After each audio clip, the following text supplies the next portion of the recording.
Es el momento de los territorios. Bienvenidos, bienvenidas a este su programa del Congreso al Territorio Campesino.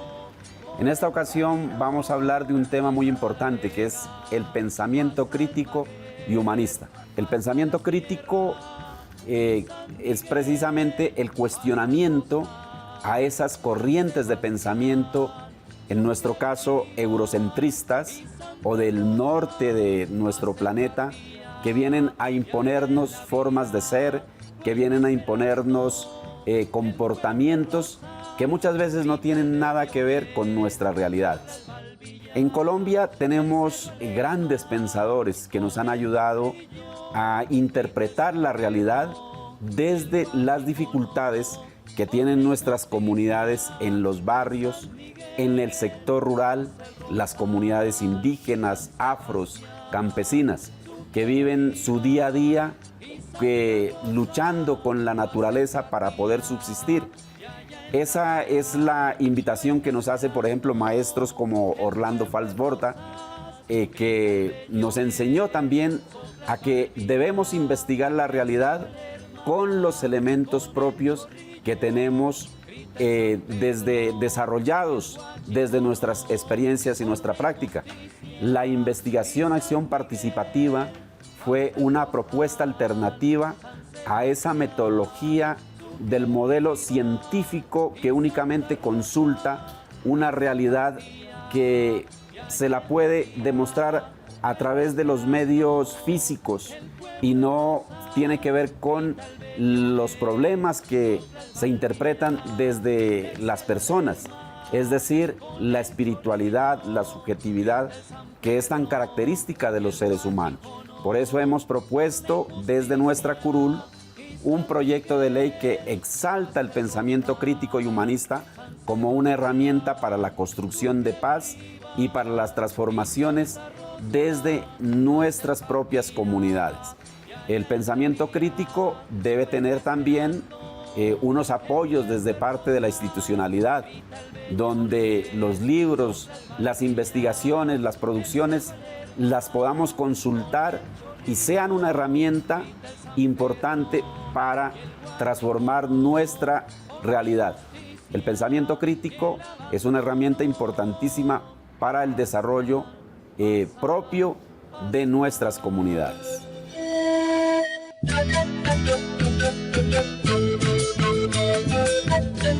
Sal cara pálida con sintetización y quiere ungirme el alma con cuerdas de robot. La tierra me quiere arrebatar el agua. ¿Cuál es tu colección favorita? Participación y Paz. ¿Qué título es el que más te gusta? El título que más me gusta es Papas son los muchachos. ¿Por qué? Porque nos cuenta la historia de Colombia, la historia del conflicto y también nos abre posibilidades hacia la paz. Presentaremos los diálogos de paz con el ELN y los regateos del gobierno que esperamos permita ayudar en la construcción de paz. Yo cumplo mi papel luchando con lo mejor que tengo. Qué lástima que tuviera vida tan pequeña para tragedias tan grandes y para tanto trabajo. No me apena dejaros, como solo os queda mi esperanza. ¿Sabéis? Me hubiera gustado llegar hasta el final de todos estos ajetreos con vosotros, en medio de júbilo tan alto. Me acosa con su monstruo de radioactividad, su porvenir de arena, su muerte colosal. Me acosa el cara pálida que siempre me acosó, que acosa Palestina, que acosa mi razón.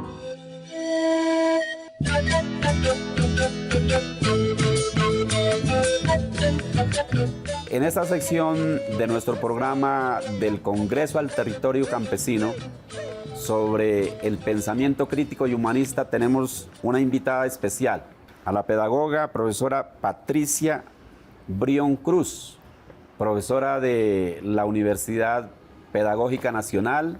Ha sido importante en el impulso al reconocimiento del trabajo que hacen los líderes y las lideresas comunitarias para que este trabajo sea reconocido y también sea impulsado y apoyado desde la universidad, dándoles esa formación a nuestros líderes comunitarios y dándoles la oportunidad de que se formen y que tengan este título de licenciados en educación popular y comunitaria.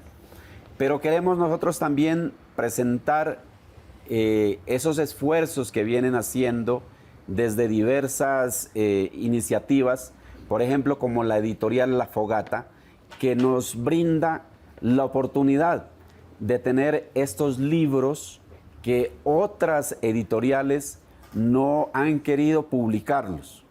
Esta editorial La Fogata es una iniciativa popular que apoya todas estas producciones literarias, producciones también de investigación y del conocimiento sobre temas, por ejemplo, como el feminismo,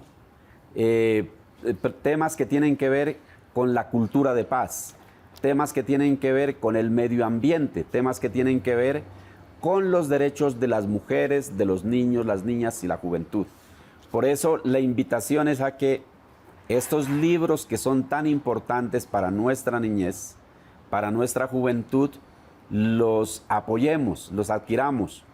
En Bogotá, en las ferias de los libros, en los eventos, siempre se presentan y nos acompañan y allí es la oportunidad de adquirirlos porque además son de magnífica calidad, son libros muy buenos que a la gente cuando los lee les gusta muchísimo porque están reflejando situaciones que nosotros no conocemos en otras producciones que se tiene también de libros, de editoriales pues que son reconocidas. Quería preguntarle, querida profesora Patricia, usted se ha leído nuestra iniciativa del proyecto de ley que exalta el pensamiento crítico y humanista y que bueno, que lo quiere colocar como una herramienta de construcción de paz. ¿Cómo le ha parecido el contenido de esta iniciativa? ¿Usted la ve viable? ¿Cuál sería la opinión que usted nos puede dar sobre este proyecto de ley? Estuve mirando y me alegró mucho la iniciativa, que no solamente va a estar para el ámbito académico formal, para las universidades, sino también en el proceso que uno hace con las organizaciones y con las comunidades y en la escuela, con los niños. Es muy importante esta propuesta para poder cuestionar, para poder interpelar esas narrativas que desde el establecimiento se imponen. Desafortunadamente la ultraderecha tiene mecanismos para formar imaginarios y creo que ahí va a haber un papel muy importante de la pedagogía en estar problematizando, estar interpelando, estar cuestionando y estar transformando esos imaginarios. Es muy importante, por ejemplo, en el tema de la memoria, ¿no? Ese olvido o esa imposición que quieren hacer de olvidar, por ejemplo, lo que sucedió con las víctimas, lo estamos viviendo en el caso de la Escombrera, ¿cierto? Y ahí ha sido muy importante esas apuestas que han hecho los jóvenes, ¿no? De reivindicar a las madres, de reivindicar las víctimas, o lo que pasó también unos meses con las madres de Soacha. Entonces, el pensamiento crítico cuestiona, el pensamiento crítico transforma, y ese es un deber ser de nosotros los maestros. Tenemos que estar permanentemente mirando y sabiendo leer los territorios, visibilizar los sujetos que tradicionalmente el establecimiento no visibiliza. En términos de Dussel, lo que hablaba Dussel, de esos sujetos alternos oprimidos. Bueno, profe Patricia, en América Latina por lo general los contenidos de la formación de la escuela, de las universidades, han sido basados en autores sobre todo europeos, norteamericanos. Y eso le ha pasado tanto a corrientes de izquierda como de derecha. Recuerdo que un pensador y escritor también, bueno, intelectual peruano, Mariátegui, es uno de los que primero empieza a criticar a la izquierda por traer de manera ortodoxa y bueno, como una camisa de fuerza, toda esa producción de pensamiento de Carlos Marx, de Lenin, de Engels, y él es uno de los primeros que llama la atención, miren, esto no lo podemos traer como un marco que lo podamos imponer aquí en América Latina. Tenemos que crear nuestro propio pensamiento para nuestros procesos de transformación y de liberación. De la misma manera también empezamos a encontrar en pedagogos y también autores, por ejemplo, como Paulo Freire, donde nos llama también a criticar esos contenidos que nos traen de Europa, nos traen de otros países y a producir nuestro propio pensamiento. Es allí donde el pensamiento crítico empieza a tomar importancia y empieza a adquirir la razón, porque tenemos que construir nuestras propias soluciones a los problemas que tenemos acá. ¿Cómo es que usted, profe Patricia, empieza a introducirse también en todo este conocimiento y en esta corriente del pensamiento crítico y humanista? Bueno, creo que es muy importante también hablar de la otra educación, que es la educación popular, ¿cierto? Que nos pone desde la mirada del pensamiento crítico. En el caso, por ejemplo, de la licenciatura de Educación Comunitaria, hay dos autores que son referentes importantísimos en la formación y en nuestra producción, que son Paulo Freire y Orlando Falborda.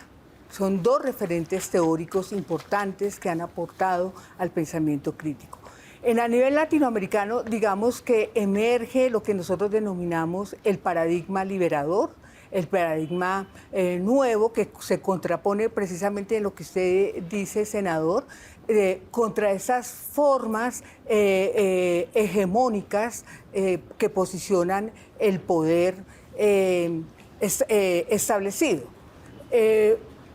Y en esa perspectiva, digamos que desde diferentes lugares, en el caso, por ejemplo, de Paulo Freire, desde la educación popular, inicialmente desde la educación de adultos y ya pues todo el proceso que conocemos de la educación popular, que tiene incidencia en un proceso muy importante en Latinoamérica, que es precisamente con la revolución nicaragüense. Entonces, importante, por ejemplo, ese proceso, esa cruzada de alfabetización que tiene los insumos de los aportes de Paulo Freire y pues también los aportes que realizaron los cubanos. Pero por otro lado, también están simultáneamente esa generación de los 20 y de los 30 dan un aporte importantísimo crítico a la construcción de ese pensamiento crítico a nivel latinoamericano. Hablaba, por ejemplo, de Enrique Dussel con la filosofía de la liberación, cuestionando ese tema de lo universal y por qué no pensarnos el pensamiento propio, autónomo, pensamiento para América Latina, el tema de la alternidad. También miramos desde la comunicación, Mario Kaplún y su compañera, que también empiezan a trabajar no solamente desde la comunicación alternativa, sino hacen esa propuesta de la etnoeducación y centralmente en la radio, desde la teología de la liberación, Wolf, y que para el caso nuestro colombiano pues está Camilo Torres Restrepo. Entonces, en el caso de la sociología, pues el maestro Orlando Falborda, ¿sí? Por eso es un precursor importante en el pensamiento crítico, pero que va más allá del trabajo de la sociología, porque Orlando Falborda logra articular, pues se reconoció mundialmente, pero a nivel investigativo y desde la educación popular. No es exclusivo, ¿cierto?, en el ámbito de las ciencias sociales, esa mirada crítica. Creo que ahí es importante a nivel latinoamericano. Y lo que el senador mencionaba, pues en Colombia, pues esos referentes que nosotros tenemos, con un origen fundamental en la Facultad de Sociología, de la cual son cofundadores nada menos ni nada más que Camilo Torres Restrepo y Orlando Falborda. Es una playa de intelectuales la que asisten ahí, ¿sí?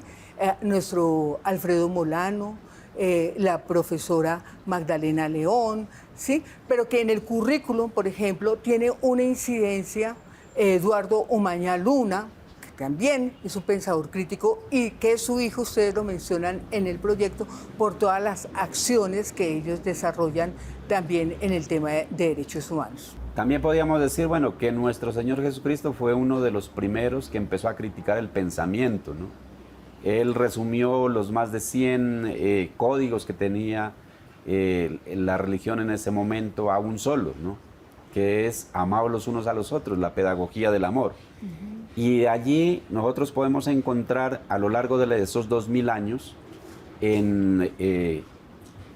a mediados del siglo XV, bueno, encontramos nosotros muchos científicos, pensadores que empezaron a criticar una forma única de pensamiento que impuso desafortunadamente la Iglesia Católica y que hubo muchísimos desatinos, ¿no?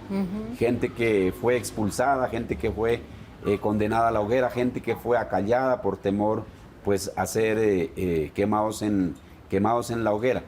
Y así se ha desarrollado el pensamiento, o sea, el pensamiento no se queda quieto, el pensamiento siempre está en evolución. Aquí en Colombia nosotros conocemos toda la crítica que se le hace al padre Camilo Torres Restrepo, pero únicamente la crítica en su fase de haber estado en la guerrilla. No se ha publicado todo el aporte que el padre Camilo Torres ha hecho, por ejemplo, a la teología de la liberación, toda esa práctica del amor eficaz, cuando nos dice que el amor no es únicamente una expresión vacía, sino que tiene que ser una expresión llena de solidaridad, de ponerse en los zapatos del otro, de ayudar a construir una acción concreta. Es decir, no únicamente el abrazo, la palmadita en la espalda, sino también meterse con la gente, ayudar a resolver los problemas. Bueno, querida profesora, estamos en el año Falsborda. Ustedes han venido impulsando esta campaña tan importante. Cuéntenos, ¿de qué se trata? Nosotros, el 2025 son 100 años del nacimiento, del natalicio del maestro Orlando Falborda. Estamos trabajando varias universidades, organizaciones que se autodenominan falbordianas, con el nombre de FALS, corporaciones, fundaciones, escuelas de formación, o que en su praxis recogen el pensamiento de Orlando Falborda. En esa perspectiva, digamos que eso es una propuesta que no emerge del año pasado, es una propuesta que venimos trabajando desde hace 2 años y que la materializamos desde el año pasado. Entonces estamos pensando pues mirar una agenda común de las agendas, porque hay agendas propias de las instituciones, e intentar articularnos. Eso es una propuesta que estamos pensando. Conformar o comités o redes, como lo plantea la Universidad Nacional, que está planteando una red falbordiana. En el tema de producción de conocimiento, por ejemplo, la Universidad Nacional va a reeditar los 4 tomos de Historia sobre la Costa. Es muy importante porque la obra de Falborda no se conoce, porque no se ha reeditado. Entonces es muy difícil conseguir los textos de Orlando Falborda. Hay textos que inclusive le toca a uno escanearlos.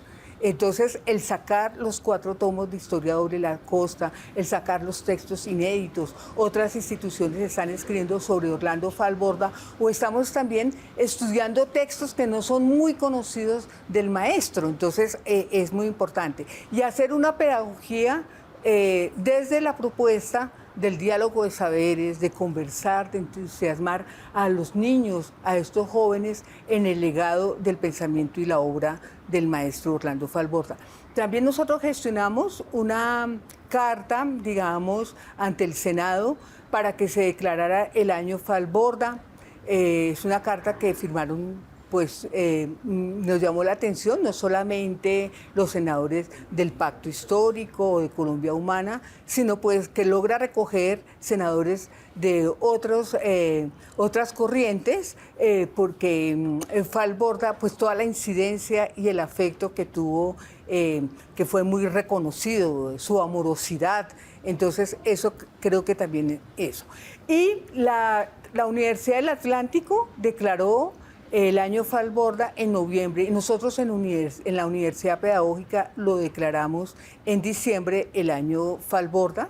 También está en proyecto, según hablé con el profesor Normando, van a declarar, está el proyecto de declarar la Universidad Nacional el año Falborda. Y en el caso, por ejemplo, de Monpós, que juega un papel muy importante en Historia sobre la Costa, de hecho hay un tomo que se llama Monpós. Entonces, para Orlando Falborda fue muy importante, también está en ese proyecto de declarar el año Falborda. Es decir, estamos anuando esfuerzos desde diferentes instituciones, lugares, territorios para la declaración. Y en esa perspectiva también tenemos, pues, hemos pensado en hacer unas rutas falbordianas en los hitos territoriales donde trabajó Falborda. Hay dos centros importantes, dos territorios. Uno, la región cundiboyacense, con dos obras importantes, bueno, muchas obras, pero para mencionar, Campesino de los Andes, que escribe en la vereda de Saucillo. Es muy importante porque a mí me gustaría, pues, no sé si lo puedo conversar ahí o después, pero el referente de la Junta de Acción Comunal que hace con Camilo Torres, ahí en Saucillo, ¿sí? El proceso organizativo en Orlando Falborda juega un papel muy importante, lo educativo y lo organizativo están articulados. Entonces, en esa región cundiboyacense está esa obra Hito de Campesino de los Andes, y por otro lado, bueno, y pues todos los trabajos que él hace sobre el campesino de Boyacá, y la otra obra culmen, digamos, esta Historia sobre la Costa, que ya son los 4 tomos que lo hace una vez él se retira de la Universidad Nacional, implementando la investigación, acción, participación, porque él no solamente la fundamentó epistemológicamente y metodológicamente, sino también la aplicó durante 12 años. Bueno, profe, muchísimas gracias. Yo creo que hemos hecho un recorrido sobre la importancia del pensamiento crítico y humanista, como nosotros lo calificamos, cuán importante es para el desarrollo de la humanidad y para el desarrollo de la sociedad, porque nos lleva al análisis de los problemas concretos y las soluciones concretas de esa realidad. Nos lleva a que las mismas comunidades sean quienes solucionen sus propios problemas. Como comunidades campesinas nosotros tenemos eso, que a veces nos llevan soluciones de afuera, no nos sirven, pero nosotros solucionamos los problemas que se nos presentan. Yo creo que eso es parte del pensamiento crítico. ¿Cuál sería el mensaje final para este programa del Congreso al Territorio Campesino?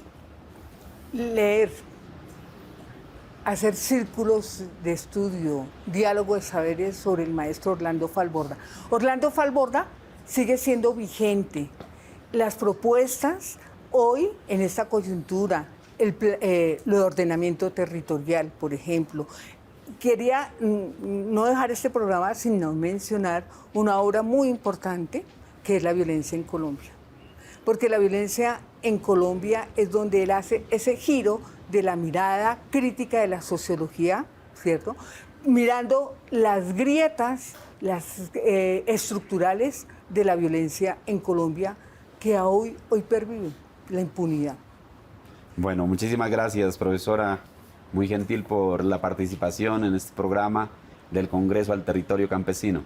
Muy a gusto con sus propuestas y tenga la seguridad que vamos a estar impulsando esta importante iniciativa del año Orlando Falborda.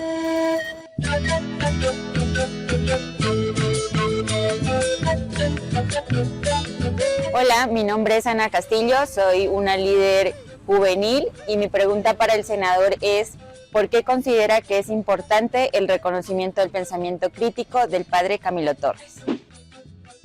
Creo que el padre Camilo Torres nos enseña, en primer lugar, a que el amor por los demás es lo que nos mueve a una sociedad para que podamos ayudarnos entre nosotros a resolver tantos problemas que tenemos. Eso hace parte del Evangelio. No hay amor más grande que el que dé la vida por los demás. Y cuando el padre Camilo Torres habla del amor eficaz, nos está diciendo eso. Por eso el padre Camilo Torres ayudó a fundar las juntas de acción comunal como un mecanismo para resolver los problemas entre la misma comunidad. Recordemos que el padre Camilo Torres también fue miembro de la Junta Nacional, del Consejo Directivo Nacional de Reforma Agraria, que en la década del 60 empezó a trabajar el derecho a la tierra de los campesinos y campesinas. El padre Camilo Torres nos enseñó a que el amor eficaz es el amor en la acción, la solidaridad, y que todas estas acciones que nosotros desarrollemos como seres humanos las tenemos que hacer con compromiso, las tenemos que hacer por el gusto de servir y de resolver las tantas situaciones que tenemos como sociedad que no han sido resueltas. Por eso es importante el pensamiento del padre Camilo Torres, que nos llama a una teología liberadora, no a una teología para la opresión, sino para que como seres humanos seamos solidarios y resolvamos las situaciones difíciles con la acción conjunta entre la comunidad.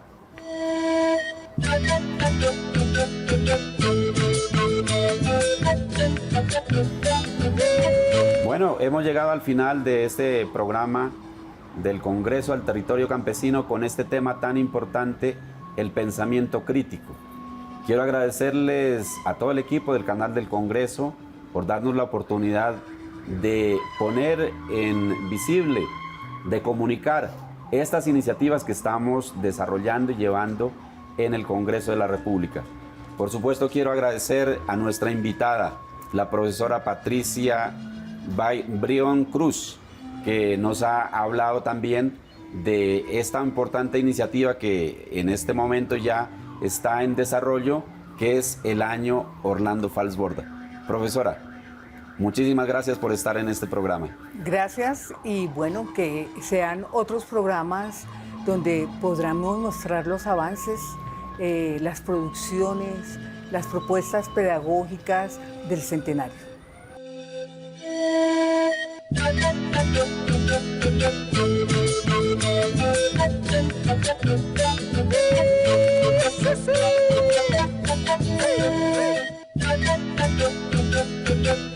Es el momento de los territorios. ¡Viva! ¡Viva! ¡Viva! Un programa de Canal Congreso Colombia. El Congreso es el camino.